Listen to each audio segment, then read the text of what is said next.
გამარჯობა მეგობრებო, ეს არის სარბიელის არხი, მე გიორგი დარჯანია ვარ და ჩემი სტუმარია ლაშა გოდუაძე, ჩემი კოლეგა სპორტული ჟურნალისტი, ცოტა უცნაური ადგილიდან ვწერთ გადაცემას, ეს არის თბილისის საერთაშორისო აეროპორტი.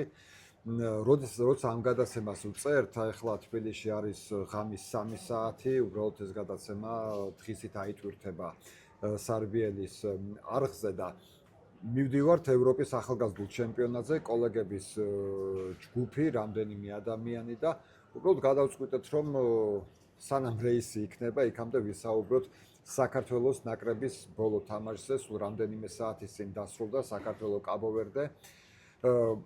ლაშა არის ჩემი სტუმარი, ლაშა ესწრებოდა ქუთაისში ამ თამაშს. როგორ მოახერხ უბრალოდ? წახვედი ქუთაისში და ქუთაისიდან მოდიხარ პირდაპირ ახლა, ხო? აეროპორტში ჩამოხვედი. მოგესალმები პირველ რიგში, მოგესალმები ჩვენ მაყურებელს. ოჩაღი მეგობრების დახმარებით. ოჩაღი მეგობრების გახმარებით მეს მოვასწარით, ჩასვლა პრობლემა არ იყო და ჩამოსვლაც მოვასწარით დროულად და ევა მე გეტყვი, მე თამაში არ მინახავს.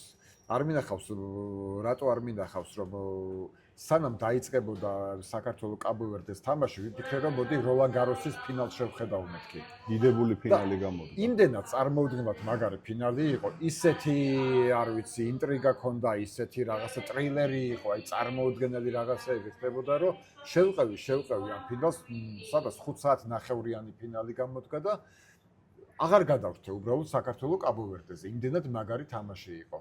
ეს ისნარი და ჩვენი ალკარასი. კი ბატონო. ამიტომ ხლა თამაში ნანახი არ მაქვს საქართველოს კაბო-ვერდე და შენ მომიყევი რა ხდებოდა? მოდი თვითონ კაბო-ვერდე მაინტერესებდა ძალიან, იმიტომ რომ ვიცით რომ აფრიკის კონტინენტის შესარჩევ ეტაპზე ეს გუნდი საკმაოდ წარმატებით ასპარეზობს და ძალიან ახლოს არის 2000 საგაისო მსოფლიო ჩემპიონატის ფინალური ეტაპის აგზავნის. ისე რაუცნაური გუნდები გავიდნენ უკვე არა? კარგია ეს, ფერმეტი, ამიტომაც კარგი, ამიტომაც არის საინტერესო თამაში, რომ ყველას აქვს შანსი. ნებისმიერი ტურნირი. ვიღაცამ ალბათ საქართველოსზეც ეგრეთ თქვა ევროზე გავედით ჩაშა. საბერძნეთი რო გამოვთიშეთ. კი ბატონო, და ზუსტად ამიტომ არის ალბათ ყველაზე მაგარი სპორტი, რომ ყველას აქვს შანსი. რაც არ უნდა, ტიტულიანსაც და უტიტულოსაც, ხო? არაერთი მსოფლიო ჩემპიონი გვინახავს, რომელიც ვერ მოხვდა ფინალურ ეტაპზე. რაც შეეხება კაბო-ვერდეს, არც ჩემთვის და ალბათ არც ძალიან ბევრი ჩვენი კოლეგისთვის ამ გუნდის რომელიმე ფეხბურთელი ესე ვთქვათ ცნობილი არ არის, იმიტომ რომ ისინი თამაშობენ პორტუგალიის საშუალო დონის გუნდებში და ზოგადად ძლიერ კლუბში კაბო-ვერდელი ესე უცბად ვერ გავიხსენებთ, ხო? თუ რაღაც ცნობარებს არ ჩავხედეთ. მაგრამ მთლიანობაში იმ თამაშით რაც ვნახე ქუთაისში, შემიძლია ვთქვა, რომ ძალიან სიმპათიური გუნდია. ალბათ არც ეს იქნება გადაჭარბებული, რომ ვთქვა, რომ კაბო-ვერდე მაჯობა საქართველოს ნაკრებს, ჩემი აზრით. რაუცნაური. მე მგონი რომ მოეგო კაბო-ვერდეს, არც ეს არ გამიკვირდებოდა, იმიტომ რომ გაცილებით მეტი სახიფათო მომენტი შექმნა სტუმარმა გუნდმა ვიდრე საქართველოს. ანუ არაფერი გაგვიკეთებია? მე მართლა არ მინახავს თამაში და ამიტომ ვკითხულობ ეხლა შერაზას. არაფერი გავუკეთები ესე ვერ ვიტყვი, მაგრამ პირველ ტაიმში მე მაგალითად პირველ ტაიმში კაბო-ვერდეს რომ მოიგო 2 ბურთის სხვაობით არ ვიტყოდი რომ უსამართლობაა.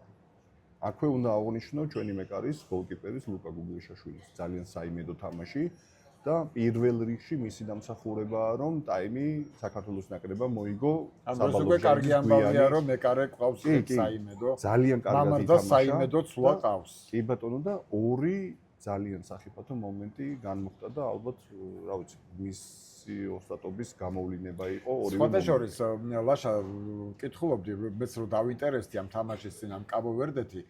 დინამო 91-ში თასი რომ მოიგო, თასების ფეხბურთთა თასი. კაბო-ვერდეში ფეხბურთის ფედერაცია არ არსებობდა ჯერ კიდევ. ეს არ ვიცოდი და ძალიან საინტერესო. 82-ში დაარსდა კაბო-ვერდის ფეხბურთის ფედერაცია. ანუ ძალიან ახალგაზრდა საფეხბურთო თვალსაზრისით არის ძალიან ახალგაზრდა ქვეყანა. არასდროს არაფრისთვის მიუღწევია, მაგრამ ბოლო წლებში, აი 20-იან წლებში, ჩვენი საუკუნის 20-იან წლებში, ერთხელ 2021-ში მერვეთ ფინალი ითამაშა აფრიკის ერთათასის და 2023-ში, ანუ წინა გათამაშებაში ითამაშა მეოთხედ ფინალში. ეხლა მეოთხედ ფინალში რო გადის გუნდი უკვე შედეგია, თან აფრიკაში ძალიან დიდი კონკურენცია. მე მახსოვს, როცა ფეხბურთის ფედერაციამ გაავრცელა ცნობა, რომ აი ეს ივნისის ამხანაგურების ფარერის კუნძულებთან და კაბო-ვერდესთან ძალიან ბევრი ქილიკი დაიწყო ბევრ მაგულ შემატკივარმა და იყო კი, რა თქმა უნდა, იყო ალბათ ესეთები იყვნენ საქმის ჩაუხედავები. იმიტომ რომ ვინც ზოგადად საკვალიფიკაციო ეტაპს თვალსადევნებს და მათ შორის ბევრმა ჟურნალისტმა ძალიან სწორი პოზიცია დააფიქსირა, რომ საინტერესო ტესტი ელოდა საქართველოს ნაკრებს იმის გათვალისწინებით, რომ ვილის ანიოლი არაპირებდა ლიდერების გამო. ზუსტად, აი მაგის თქმა მინდოდა მეც დიახ. ამის გათვალისწინებით მე ვფიქრობ, აბსოლუტურად ნორმალურად იყო ზოგადად მეტოქე შერჩეული. ძალიან ტექნიკური, ძალიან სწრაფად ჭკვიანურად მოთამაშე კაბო-ვერდე, ყოველ შემთხვევაში იმ თამაშით რაც ქუთაისში ვნახეთ და არ იყო იოლი მატჩი საქართველოს ნაკრებისთვის და რა ვიცი. პრინციპში შეიძლება ითქვას, რომ ლოგიკური შედეგია. კარგი, მოდი ახლა აი ასე დავსვამ კითხვას. აი ამ ორმა თამაშმა, ფარერებთან მოვიგეთ, მაგრამ ეს არ იყო ისეთი თამაში, რომ რაღაც ჩვენ მქონდა რაღაც გადამწყვეტი ისეთი უპირატესობა. პრინციპში იქ მამარდამ ისეთი ბურთები აიღო 1-2, რომ შეიძლება იქაც პრეყოფილიყო. ლორიამ. ბოდიში, ლორიამ, რა თქმა უნდა, ლორიამ აპატიეთ, რა თქმა უნდა, გიორგი ლორიამ. ეხლაც კაბო-ვერდესთან ვითამაშეთ ფრე. ანუ რა გამოდის? აი იმ ძირითად შემადგენლობას ეს მამარდა, კვარა, ჟორჟი, ზურიკო, კიტე, ბუდუ სრულფასოვანი შეცვლა არ აწავს ესე იგი, ხო? აი ამ შედეგებიდან გამომდინარე შეიძლება იგივე დონის და შესაძლებლობის ფეხბურთელები ამ შემადგენლობაში არ იყვნენ, მაგრამ მე მაინც ვფიქრობ, რომ რამდენიმე ისეთი მოთამაშე გამოჩნდა, ან რამდენიმე ფეხბურთელმა იმ დონის თამაში აჩვენა, რომ სავარაუდოდ საშემოდგომო შესარჩევებისთვის ისინი აუცილებლად იქნებიან გამოძახებულნი ვილის ანიოლის მიერ. მაგრამ ის შემადგენლობა არის შეუცვლელი ამ წუთისთვის, ხო? ეს ახლა ახალს არაფერს ვიტყვით, ხო, არა, ახალს ისინი ლიდერები არიან და მათთან ერთად საქართველოს ნაკრების სულ სხვა გუნდია და მათ გარეშე, შედარებით უნდა ვაღიაროთ, რომ სუსტი გუნდია. ამას ეს მე მგონი ხო, ანუ აი ეს არის პრობლემა, ის არის ჩვენი ნაკრების, რომ აი ერთი კაციც რო გვაკლდება იმ ძირითადი შემადგენლობიდან პრობლემა გვაქვს. ალბანეთთან თამაში არის ამისი ყველაზე ისეთი მკაფიო მაგალითი. ჩვენ და სამწუხაროდ ესეთია ჩვენი რეალობა. არ გვყავს ჩვენ უხეშად რო ვთქვათ ორი თანაბარი ძალის შემადგენლობა და თითოეული წამყვანი მოთამაშის არ ყოფნაც კი ძალიან მოქმედებს გუნდზე და შესაძლებლობას. რა ტაქტიკით ითამაშა კაბო-ვერდესთან ვილენ? რაღაც განსაკუთრებული არ იყო, რაღაც უცნაური სიახლე ესე რომ არა, ესეთი რაც წინა თამაშებში არ გვინახია, პრინციპში შეიძლება ითქვას, რომ იგივე ტაქტიკა გამოსცადა, რაც წინა ამხანაგურ შეხვედრაში გამოკვეთილი ფორვარდი იყო გიორგი კვილითაიევ, ფლანგებიდან ეხმარებოდნენ მას თანაგუნდელები. მე უფრო დავუშვათ საბა ლობჟაინძეზე გავამახვილებდი. გუგეშაშვილი უკვე ვახსენე, რომელიც ჩემი აზრით ერთმნიშვნელოვნად ამ თამაშის საუკეთესო ფეხბურთელი იყო ჩვენი გუნდიდან. და უნდა გამოვყო საბა ლობჟაინძე, რომელიც შემიძლია ვთქვა, რომ მისი პირადი გულშემატკივარი ვარ, იმიტომ რომ ჯერ კიდევ თბილისის დინამოში როცა გამოჩნდა, ყოველთვის ხიბლავდა მისი დავუშვათ სისწრაფე, ტექნიკა, გამწვავებაზე თამაში. თუმცა იყო აი ბოლო პერიოდში თითქოს უჭირდა ნაკრების ძირითად შემადგენლობაში ფეხის მოკიდება. და ინტერ მაიამის რისხვა, ხო საბა? კი ბატონო, ამერიკაში გააგრძელა კარიერა. ყველგან გაუტანა. ეს გაიტანა თავური გოლი. რა ვიცი, მე ვფიქრობ, რომ ძალიან ჭირდებოდა ეს გოლი საკუთარი ძალებში უკეთ დასარწმუნებლად და რომ ვახსენე დავუშვათ ამ თამაშებში გამოძახებული რამდენი ფეხბურთელი, რომელსაც ჩემი აზრით ვილის ანიოლი დაეხმობა საშემოდგომოდ, მე ვფიქრობ, რომ საბა ლობჟაინძე ერთ-ერთი მათგანი იქნება.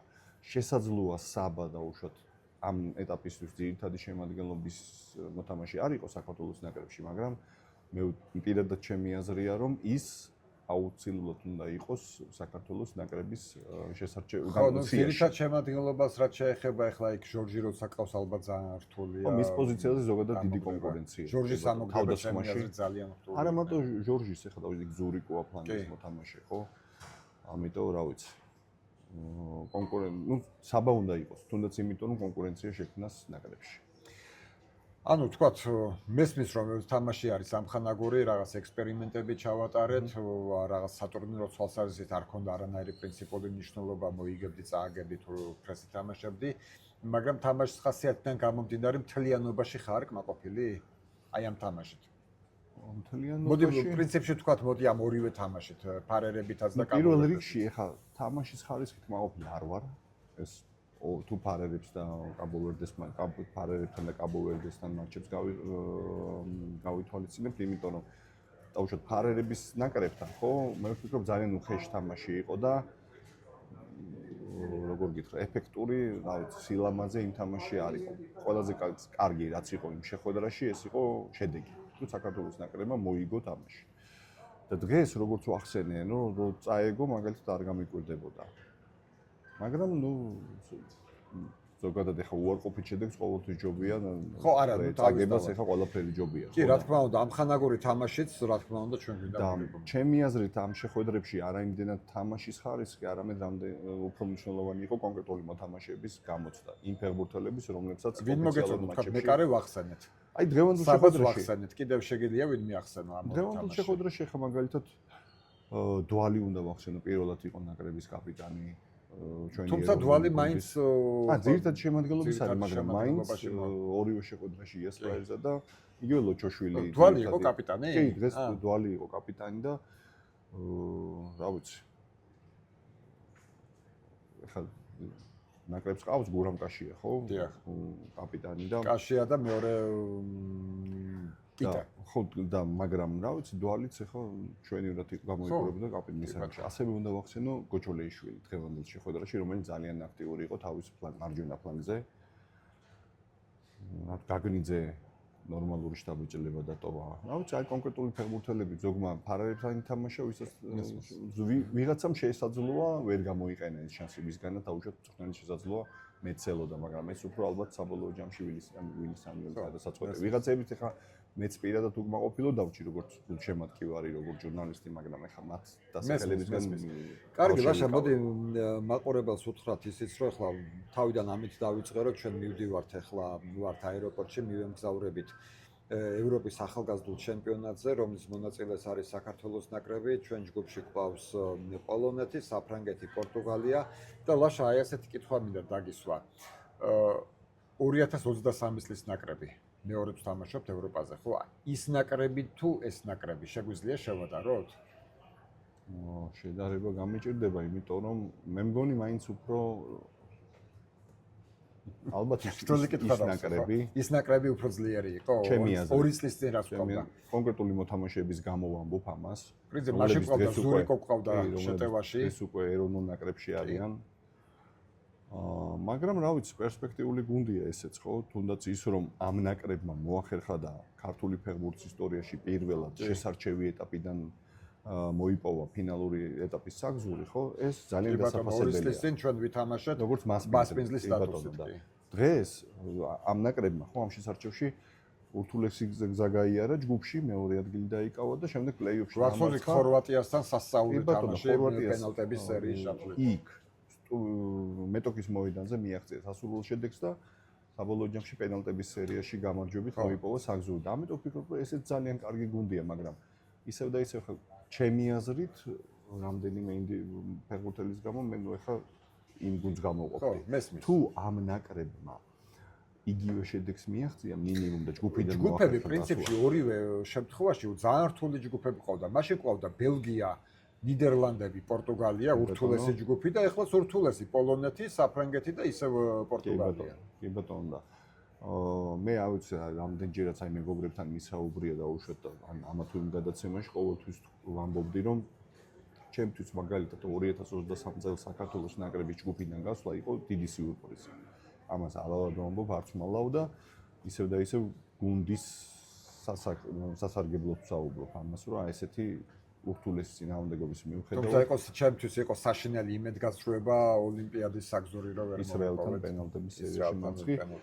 მე ვფიქრობ, რომ იმ გუნდს ძალიან დაეხმარა ზოგადად ეროვნული სტადიონის გადავსებული ტრიბუნები. გვახსოვს ჩვენ რომ იმ ევროპის ჩემპიონატის სრულობისას რეკორდები დაამყარდა ყველა თამაშზე მყარდებოდა და უმჯობესდებოდა დასრების რეკორდი კი. ეხლა ამ დღეებში უახლოეს დღეებში ეს უფუნება საქართველოს ნაკრებს არ ექნება. რაც ვფიქრობ, საკმაოდ ისეთი ფაქტორია, მნიშვნელოვანი ფაქტორია. მაგრამ რა ვიცი, კიდევ ერთხელ ვამბობ, თუ მოახერხა ჩვენმა გუნდმა ჯგუფიდან გასვლა, უმაღლესი რა თქმა შედეგი უნდა, ძალიან იქნება, კარგი ალბათ. შედეგი იქნება მაგაზე ვთანხმდებით. თუ ძალიან რთული თამაშები ელის ნაკრებს, კი.